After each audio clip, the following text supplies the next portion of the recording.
తిరుమల తిరుపతి కల్తీ లడ్డుకు సంబంధించి ఒక్కొక్కటిగా విషయాలు బయటకు వస్తున్న విషయం అందరికీ తెలిసిందే. అయితే ఎప్పుడైతే సిట్ అధికారులు మాజీ చైర్మన్‌గా పనిచేసినటువంటి వైవి సుబ్బారెడ్డినే కాకుండా కరుణాకర్ రెడ్డిని, మరో పక్క చూసుకుంటే సుబ్బారెడ్డి పిఏగా పనిచేసినటువంటి చిన్నప్పని విచారించడం సంచలనంగా మారింది. ఎట్టకేలకు చిన్నప్పన్న అప్రూవర్‌గా మారినట్టు అయితే సమాచారం వస్తుంది. ఇదే అంశానికి సంబంధించి పూర్తి విషయాలు తెలుసుకోవడానికి మనతో ఉన్నారు సీనియర్ జర్నలిస్ట్ దుర్గాకుమార్ గారు. సార్ నమస్కారం అండి. నమస్తే వెంకట్, మన వీక్షకులకు కూడా. సార్ ఏంటండి తిరుపతి లడ్డు కల్తీకి సంబంధించి చాలా సంచలన విషయాలు. ఎవరైతే ఆ యొక్క మాజీ చైర్మన్ ఎవరైతే ఉన్నారో వైవి సుబ్బారెడ్డి పిఏగా పనిచేసిన అప్పన్న అప్రూవర్‌గా మారి అనేక విషయాలు చెప్పడానికి సిద్ధంగా ఉన్నాడు, చెబుతున్నాడని చెప్పేసి వార్తలు వస్తున్నాయి. ఏమంటారు? అసలు వీటన్నిటికన్నీ కూడా సంచలనమైన విషయం ఏంటంటే, తిరుమల తిరుపతి దేవస్థానం లాంటి వ్యవస్థలో అవినీతి జరగటం ఎంత తప్పో, అవినీతిని మాజీ ముఖ్యమంత్రిగా పనిచేసిన వ్యక్తి సమర్థించడం అనేది అంతకన్నా బాధాకరంగా అనిపిస్తుంది. జరిగిన దొంగతనం కానీ, జరిగిన కల్తీ కానీ, అపచారం కానీ ఇవన్నీ కూడా మనుషుల్ని, భక్తుల మనస్సు కలిచేస్తే అవి పెద్ద విషయాలే కాదు, అది ఒక చిన్న దొంగతనం, ఏముంది దానికి, ఆ చిన్న దొంగే భూరి విరాళం కూడా ఇచ్చాడు కదా అని ఆయన కీర్తిస్తూ ఒక మాజీ ముఖ్యమంత్రి సమర్థిస్తూ మాట్లాడటం అనేది చాలా బాధ కలిగిస్తున్నది. అసలు ఆ స్థాయి వ్యక్తులు ఇలాంటి వ్యవస్థల్లో జరిగిన ఇలాంటి అవినీతి గురించి మాట్లాడకూడదు. అది పెద్దదో చిన్నదో సర్టిఫికెట్ ఇవ్వాల్సింది దర్యాప్తు సంస్థలు. అసలు ఒక $9 దొంగతనానికి 14 కోట్ల రూపాయలు ఒక చిన్న ఉద్యోగి ముక్కు పిండి శ్రీవారి హుండీకి సమర్పించారంటే అది ఏమన్నా సహజ న్యాయమా? దాన్ని నిర్వహించింది ఎవరు? కరుణాకర్ రెడ్డి గారు. దానికి పెద్దరికం. ఆయన పెద్ద మనిషిగా ఉండి పంచాయతీ చేశాడు. ఎవరన్నా $9 చేసిన దొంగతనానికి ఒక 14 కోట్లు భూరి విరాళం. ఇప్పుడు ఆయన ఎవరన్నా మాజీ ముఖ్యమంత్రో, లేకపోతే మాజీ టీటీడీ చైర్మన్నో, లేకపోతే మాజీ తుడా చైర్మన్నో అలాంటి పెద్ద వ్యవస్థలను నిర్వహించి బాగా కోట్లు, 100 కోట్లు సంపాదించాడు, ఈ 14 కోట్లు ఒక లెక్క అనుకుని ఇవ్వచ్చు. అతను ఒక మఠంలో చిన్న ఉద్యోగి, అతనే చెప్పాడు. మొన్న ఈ మధ్య అతను ఒక వీడియో రిలీజ్ చేశాడు. జనం అందరూ ఏదైతే అనుకున్నారో ఖచ్చితంగా అదే జరిగింది. అతన్ని బ్లాక్మెయిల్ చేశారు. అతను స్వయంగా వీడియో రిలీజ్ చేశాడు. అసలు ఇప్పుడు అతని ప్రాణానికి ఎటువంటి హాని కలుగుతుంది అన్నది కూడా ఇప్పుడు సందేహం. అదే కేసులో ఫిర్యాదుదారుగా ఉన్న సతీష్ కుమార్ అనుమానాస్పదంగా చనిపోయిన క్షణాల్లోనే, కొన్ని గంటల్లోనే అది ఆత్మహత్య అని చెప్పి కరుణాకర్ రెడ్డి గారు ఒక తీర్పు ఇచ్చేశాడు. అంటే దర్యాప్తుని ప్రభావితం చేసే విధంగా ప్రజల మనసుల్ని మానసికంగా సిద్ధం చేశాడు.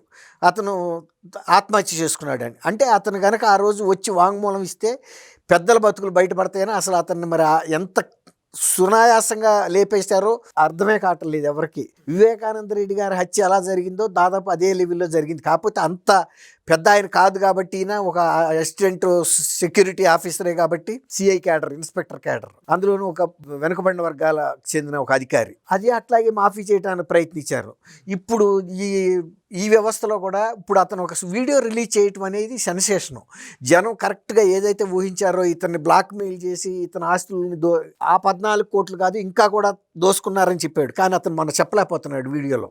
నన్ను కొంతమంది బ్లాక్మెయిల్ చేశారని చెప్పాడు. నేను చాలా ఒత్తిడిలోనే ఉన్నా అని చెప్పాడు. మేము చాలా కుటుంబం మొత్తం కూడా ఆవేదనలో ఉన్నామని చెప్పాడు.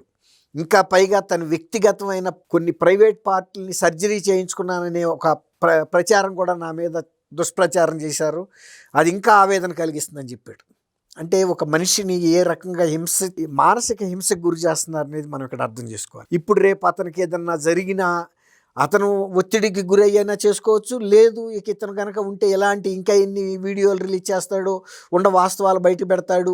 ఎవరెవరు బినామీల మీద ఏ తారీఖులన ఏ సబ్ రిజిస్టార్ ఆఫీసుల్లో ఏ సర్వే నెంబర్ ఆస్తుల్ని రాయించుకున్నాడో కనుక చెప్తే రేపు అవన్నీ వెరిఫై చేసినప్పుడు తేలిపోతాయి కదండి. ఇప్పుడు రవికుమార్ ఉనికికే ప్రమాదం వచ్చింది. అతను మాత్రం ఎన్నాళ్ళు ఉంటాడు. ఫిర్యాదుదారుని లేపినప్పుడు అతను ఇప్పుడు ఒక అప్రూవర్ లాంటి వ్యక్తి.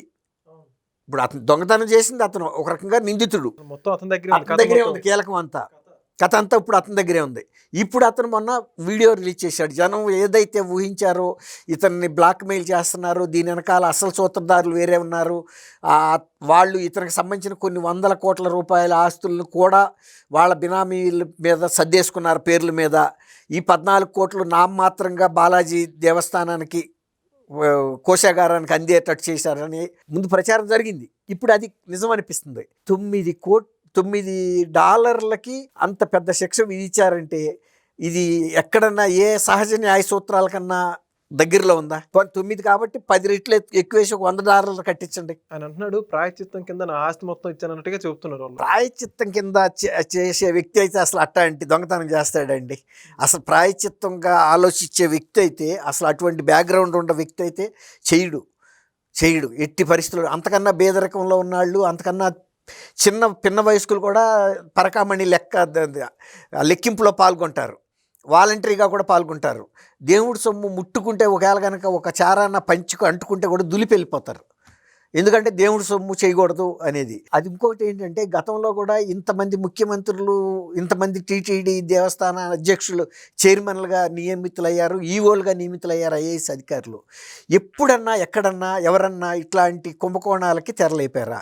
ఎందుకు? ఆ దేవస్థాన పవిత్రతకి, ఆ ప్రతిష్టకి, శ్రీవారంటే ఉన్న గౌరవం, భయం, అసలు ఎవరు కూడా అటువంటి అపచారపు ఆలోచన ఎవరికి రాలా. ఇప్పుడు మాత్రమే ఇది జరిగింది. ఇప్పుడు కల్తీ కూడా జరగలేదని జగన్మోహన్ రెడ్డి గారు ఒకల్తా పుచ్చుకున్నట్టుగా వాదించాడు.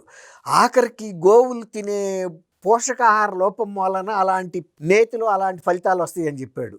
అసలు అది ఇదే కాదు, సింథటిక్ పదార్థాలని సప్లై చేసిన వ్యక్తులే ఒప్పుకున్నారు. అది మేమేమి నెయ్యి ఇవ్వలేదు, మేము అంత తక్కువ కొటేషన్ ఇచ్చినప్పుడే మాకు ఒక అంగీకారం ఉంది, ఎటువంటిదైనా మీరు సప్లై చేయండి, మాకు కిక్ బ్యాక్స్ ఇవ్వాలి. ఇప్పుడు చిన్నప్పటికి అదే కదా దొరికింది, ₹25 కిలోకి ₹25. అంత పెద్ద కుంభకోణంలో చిన్నప్పన్న ఎవరని జగన్మోహన్ రెడ్డి గారు అడిగాడు. ఎవరయ్యా చిన్నప్పన్న? అది ఏదో సుబ్బారెడ్డి బాబాయ్కి పిఏ అంటున్నారు. ఆయన అంతకుముందు ఆయన ప్రభాకర్ రెడ్డికి కూడా ఉన్నాడన్నారు, ఏదో ఏపీ భవన్లో ఉన్నాడంట కదా, ఏదో చెప్తున్నాడు. కానీ ఏపీ భవన్లో ఆయన్ని లైజన్ ఆఫీసర్గా పెట్టమని సీఎంఓ ఆఫీస్ వాళ్ళు ఏపీ భవన్ అధికారికి లెటర్ రాశారు. ఈయన ఒక లైజన్ అధికారిగా నియమించి ఆయన సేవలు ఉపయోగించుకోండి అని. సీఎంఓ ఆఫీస్ వాళ్ళు లెటర్ రాశారంటే ఒక వ్యక్తిని నియమించమని, సీఎం గారు పర్మిషన్ లేకుండా సీఎంఓ అధికారులు ఒక లేఖ రాస్తారండి. ఎవరో సమ్ ఎక్స్ని అతను అంతకుముందు ఏదైనా శాఖలో ఉంటే డిప్యుటేషన్ మీద పెట్టారంటే అదొక రకం. అసలు అతను ఎవరో తెలియదు, కానీ అతను సుబ్బారెడ్డికి ఏదో విధంగా ఒక కాంటాక్ట్లోకి వెళ్ళాడు, ఆయన పిఏగా చేశాడు. ఇప్పుడు అతను ఉత్తరాంధ్ర జిల్లాలకు చెందిన వ్యక్తి, పనివంతుడు అనేది అర్థమవుతుంది, పనివంతుడు. ఎందుకంటే లైజన్ ఆఫీసర్గా అక్కడ ఉండటం అంటే అది చిన్న విషయం కాదు, అనేకమైన పనులు చేసి పెట్టాలి అక్కడికి వచ్చే అధికారులకి, అక్కడ అనేకం అధికారికంగాను అనధికారికంగా కూడా చేయాలి. అవన్నిట్లో ఆరితేరబట్టే ఇప్పుడు ఇవాళ అతను ₹25 తిరుపతి దేవస్థానం తరపున వసూలు చేసిన అధికారం అతనికి ఇచ్చారు. చిన్న విషయం కాదు కదా, ₹300 కోట్ల డీల్ అది. ఎన్ని లక్షల కిలోలు ఉంటుంది. ఇప్పుడు అతని అకౌంట్లోకి 6 కోట్లు డైరెక్ట్గా పడినాయి. అది కాకుండా హవాలా ద్వారా కూడా ఆయనకి ముట్టినాయి అని చెబుతున్నారు. హవాలా ద్వారా ఎంత ముట్టినాయి, ఎట్లా ముట్టినాయి అనేది ఇప్పుడు అమౌంట్ తేలాలి.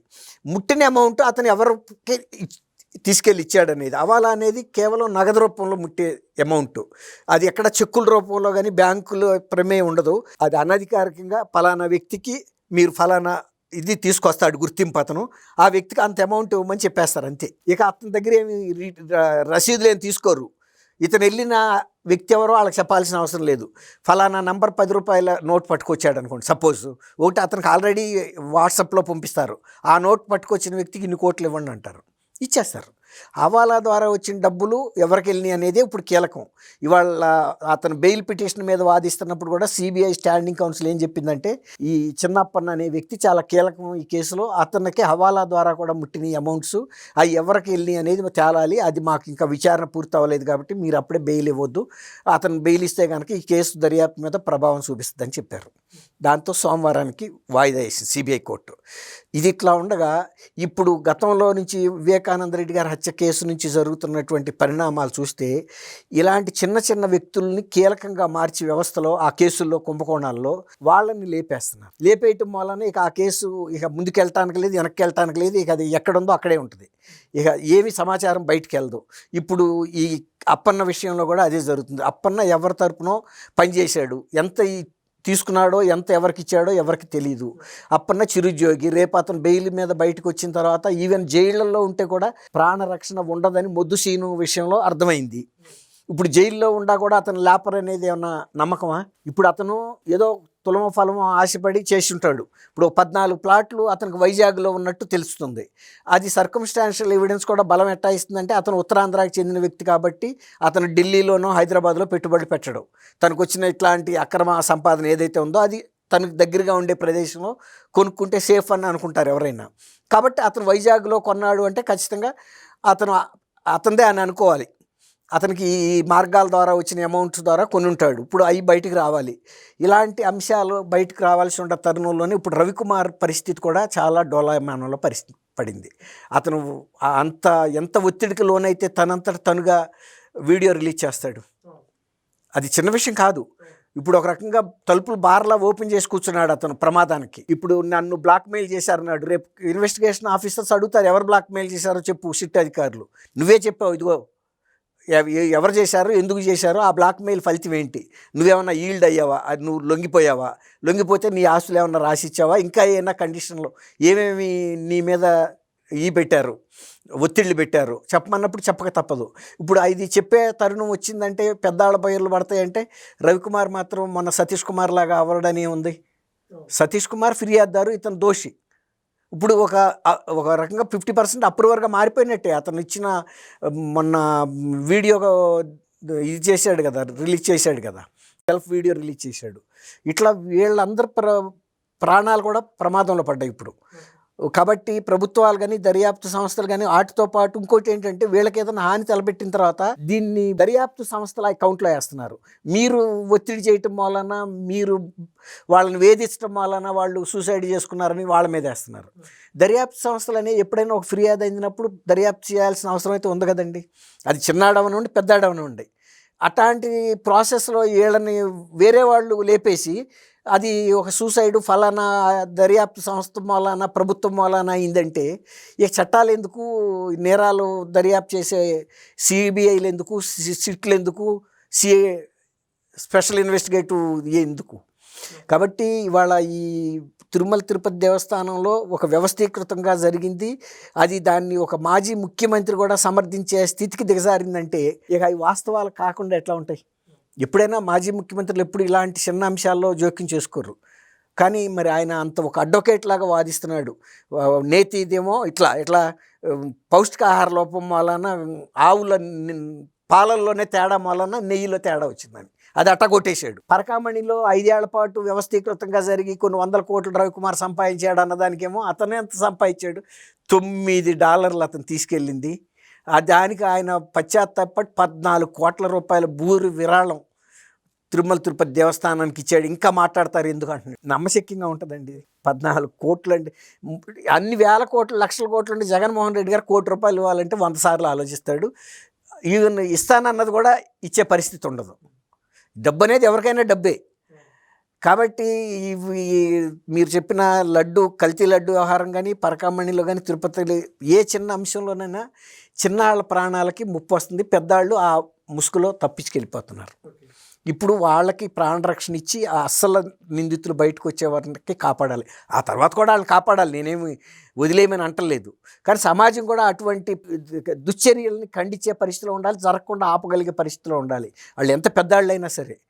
ఇప్పుడు మన శాతవాహన సంఘం వాళ్ళు బయటకు వచ్చి కరుణాకర్ రెడ్డి జీవితం మాకు తెలుసు, వెంకటగిరిలో ఎక్కడ మొదలయ్యాడో ఇవాళ ఏ స్థాయికి వచ్చాడో అని. అట్టా సమాజం కూడా ఎవరేంటనేది చూడాలి. వాళ్ళు ఎంత ఉన్నత స్థానాలు ఇవాళ ఉన్నా, ఎంత డబ్బున్నా కూడా తప్పుని తప్పుగా ఖండించాలి. ఇక సమాజంలో ఒక్కొక్కళ్ళని కనుక కొంగరాజులాగా తినేస్తే ఎవడు మిగులుతాడు? వెంకట్. Thank you Venkat. మనం please subscribe to Leo news for more videos.